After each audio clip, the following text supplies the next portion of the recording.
नमस्कार श्रोतागण, एक बार फिर से बहुत बहुत स्वागत है आपका विचार सागर में। आज के इस वीडियो में हम बात करने वाले हैं सत्संग के महत्व के बारे में।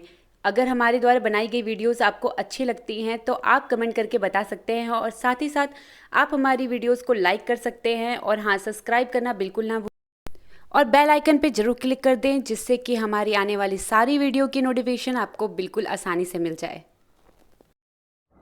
राम और रावण के युद्ध में जब श्री रघुनाथ जी को मेघनाद ने नागपाश से बांध दिया तो सभी वानर सेनाओं में व्याकुलता और शोक की लहर छा गई।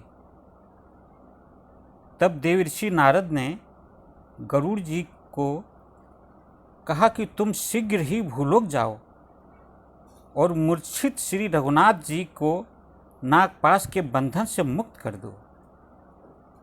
पक्षीराज गरुड़ जी शीघ्र ही उस स्थान पर पहुंच गए जहां श्री राम मूर्छित पड़े थे। सांपों के भक्षक गरुड़ जी बंधन काटकर वापस तो चले गए, मगर मन में अनेकों तरह के प्रश्न उठने लगे। अब पक्षीराज गरुड़ जी के मन में संदेह और अहंकार हो गया। सोचने लगे कि जिनका नाम मात्र जपने से संसार का बंधन छूट जाता है, उनको मैंने बचा लिया।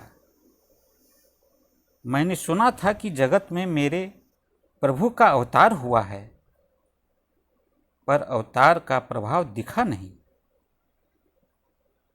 उनके हृदय में भ्रम और मन में कुतर्क गरुड़ जी को अशांत कर दिया।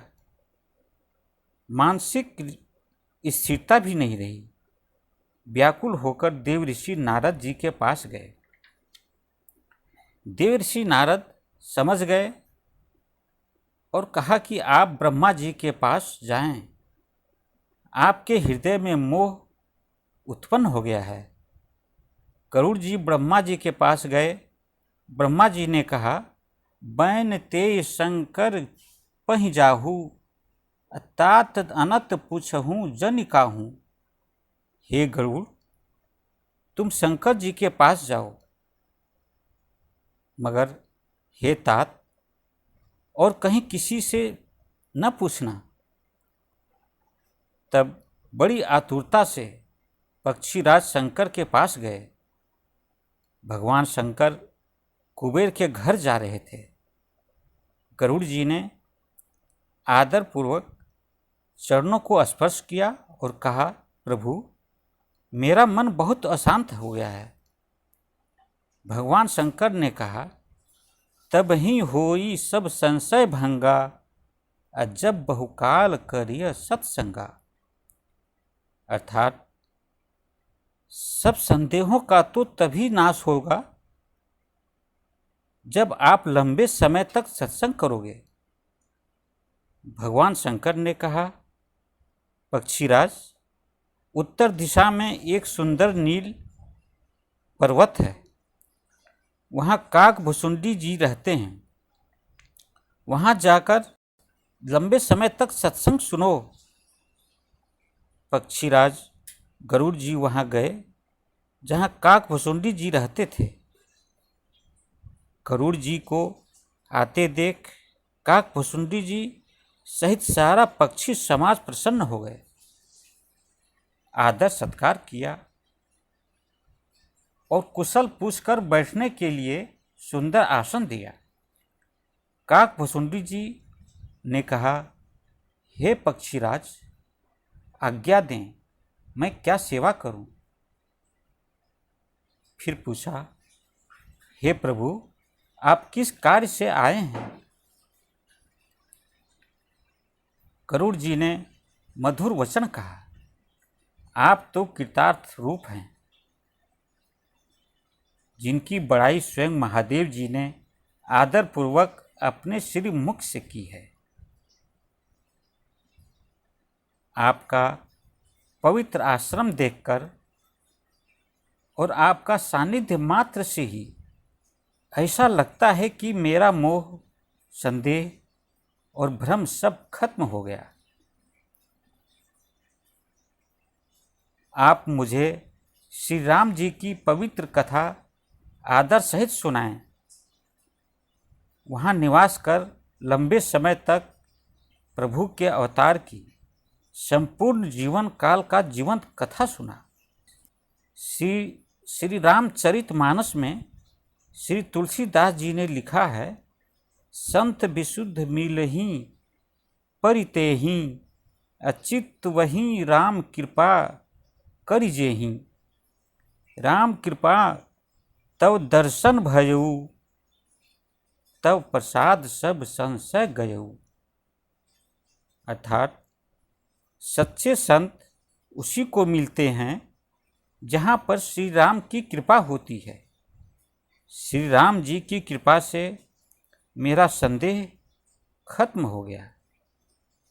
यानी गरुड़ जी का संदेह खत्म हो गया, हृदय पवित्र हो गया।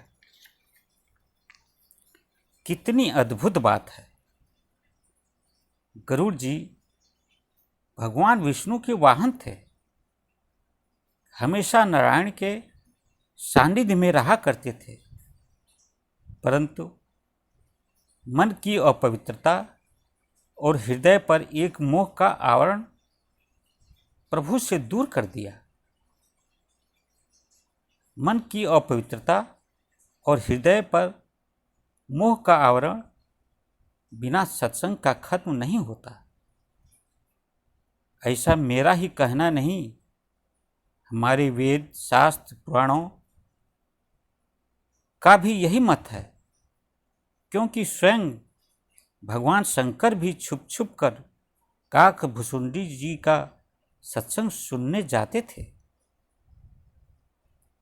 शंकर भगवान ने गिरजा से कहा, तब कछु काल मराल तनु, धरि तह किन्ह निवास, सादर सुनि रघुपति गुण पुण्य आयहु कैलाश। अर्थात तब मैंने हंस का शरीर धारण कर कुछ समय वहाँ निवास किया और श्री रघुनाथ जी के गुणों का आदर सहित सुनकर फिर कैलाश लौट आया। सत्संग तो हमारे धर्म की नींव का वो ईंट है जिस पर पूरा अध्यात्म महल खड़ा है। इसलिए अगर जीवन को संवारना है और ईश्वर से जुड़े रहना है तो सत्संग से हमेशा जुड़े रहें और आंतरिक सुख और शांति का अनुभव सदा प्राप्त करते रहें। धन्यवाद।